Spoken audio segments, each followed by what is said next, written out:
continuing from where we left, business outcomes are mostly about creating intangibles to the customer. So not just about delivering stuff, but delivering some X factor that will help him differentiate. It could be customer experience, it could be a superior product, it could be ease of use, it could be better return policy on the product, or something, some X factor that customer is enticed to stay with you that people don't deliver. So as leaders, you're supposed to deliver an outcome-based product or a service or an engagement, so that will help you to stand you in good stead, as opposed to just delivering outputs. So that is one thing about that.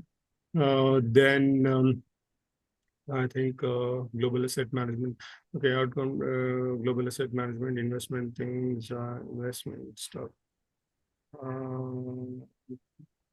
We worked as broader solutions and led and implemented complex projects and mitigated risk management.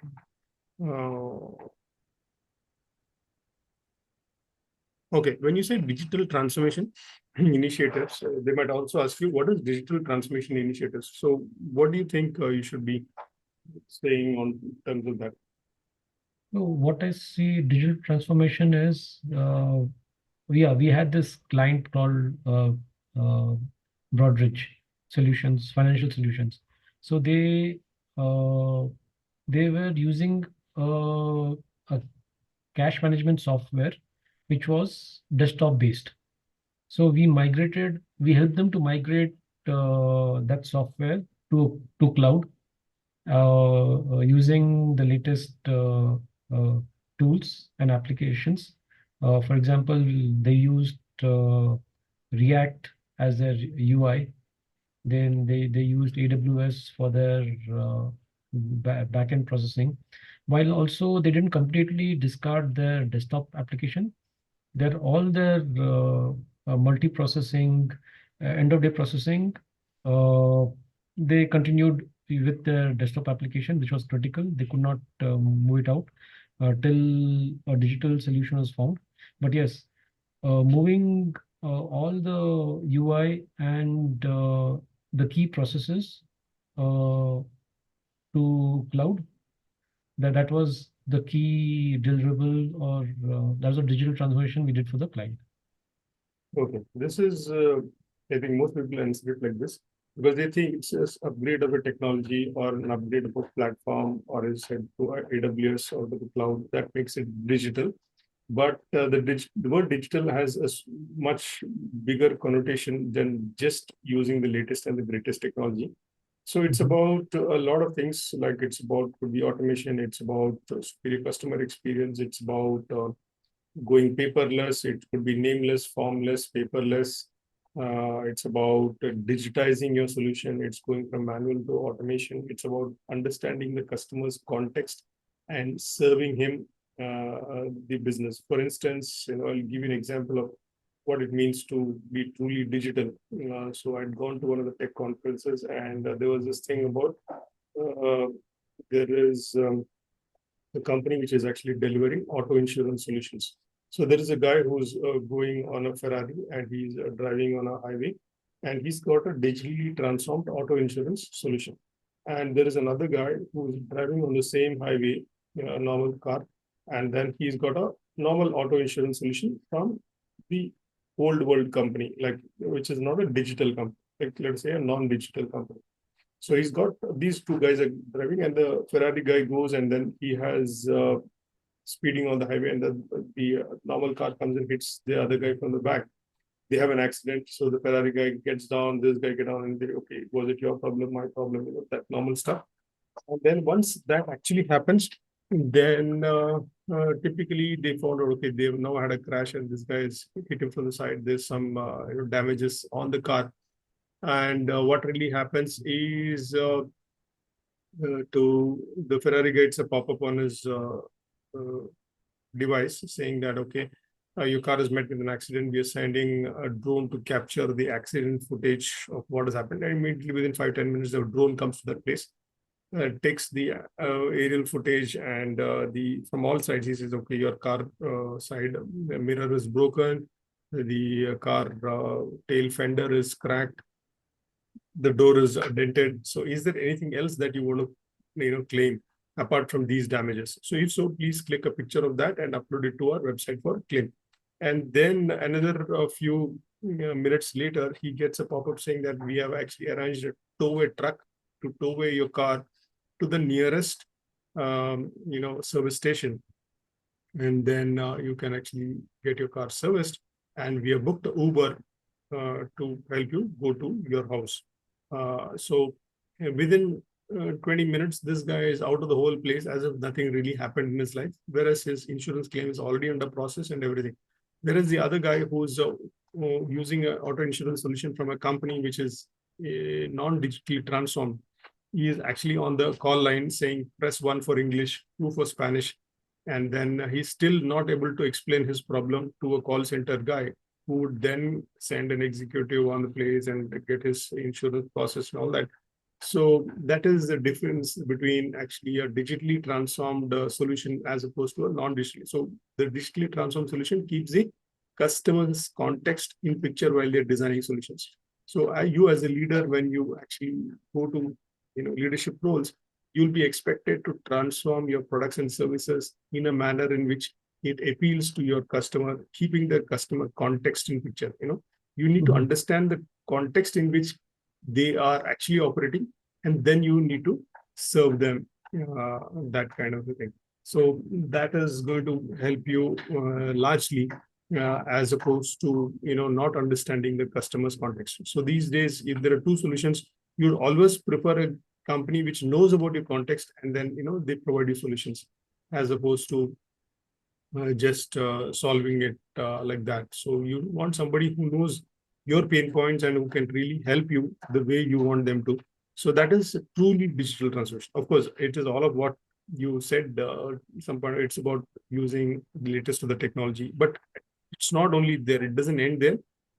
It is gone much beyond that definition of using the latest and the greatest technology. It's about understanding the customer's context and then servicing him. It's about automation. It's about ease of use. It's about paperless, nameless, formless, all of that sort of stuff. Then it's about creating an intangible customer experience and making it a lot easier for somebody to use your solution. So that's how you should be justifying the word digital transformation.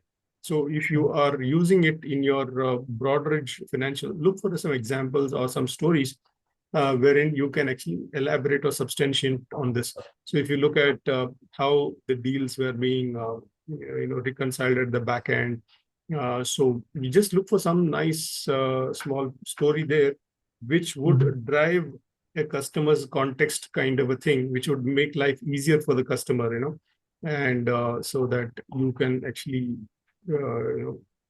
elaborate the true digital transformation that is actually taken, so that you can take that as a side work or something. Just make a note of it in your book, and then we can talk about it on a later session when you actually talked about it, and then you can actually present it. Sure. Okay, and what else would be there tailored? Okay, you have institutionalized many processes and for continued success. So how do you think you're going to be, justifying at that point? Yeah, when I say tailored processes and institutionalized many processes for continued successes, for example, we had to implement the Dodd-Frank Act audit in Broadridge. Please use those words here. Dodd-Frank framework for anti-money laundering or financial regulations. So use all of that, spice up your resume with those things, because people will definitely look into how much of governance and compliance he's been exposed to in his job, how much of those he can actually handle. So use those in good measure right in the beginning itself. Like you can say, yeah, please go ahead. Okay. So wherein tailored process and institutionalized. Okay, when I'll just speak about institutionalized process, wherein we implemented the Dodd-Frank Act audits when I was in Goldman Sachs for their asset management division, specifically for their trade confirmations and settlements. And tailored processes is wherein uh, we s- reached out to the custodians. Again, this is in Goldman Sachs. We reached out to the custodians where we asked them to send us certain SWIFTs, that is SWIFT messages, wherein we get to know whether a trade is settled or not. Else, we were manually doing a lot of we were manually sending them emails for confirmation of settlement of trades. But with them sending us SWIFTs on various client accounts, it was and we capturing those SWIFTs into our systems and projecting the status, that made our work easier. So we didn't have to the process reduced from say 1.5 days to 1 hour. So that's how we tailored the process and institutionalized these processes. There are many more examples which I can give, but let me know if you need all the examples. Yeah, I think maybe you can just make a note of these on the side and we can polish them on another call. Basically, these kind of Okay. examples. So what you will have to say is you actually work with Swift messages from the client. So you ask them to manually send those tricky Swift messages. Probably all your messages would fall into 10, 15, 20 types of patterns of Swift messages, right? All the Yeah. complex deals and all that. So each message would have a particular way of handling it, particular way of reconciling at the back end and stuff like that. So you actually processed all of those things, and then you built a process which was repeatable and ensured long-lasting success, right? That's what you're saying. Right. Yeah. Yeah. So I think you'll have to tailor it like that, to articulate your pitch like that. So firstly, did you get the Swift messages manually or No, they you send know they send it over. It's a or automated okay. process. Yeah. Okay, so you studied this various Swift messages and what is the adequate response that you need to do for Mhm. netting and all of that sort of stuff in terms of the reconciliation. You can use the capital market terminologies to actually enhance your story there. How did you reconcile the deal? How did you close the deal, or how did you Mhm. what's it called? Deal closure only, right? How do you Right. close a Right. deal? Yeah. So those kind of things you can use and say, how did you actually do that? So was this because this cannot be a runtime initiative. So how did you actually go about doing this? So while you're designing the system, you got these messages and then you worked upon it so that you did it, or like it was mostly a development activity initially, and then you pushed it into operations, or how did it take place? Well, we were trying to understand the various Swift messages which the bank sends and the custodians send. And we found that we have this Swift message which can be useful for a small fee to the client. Uh, the custodians are willing to send us the messages so that we give a we give the latest information to the client. So we spoke to the client management team who were actually interacting with the client, and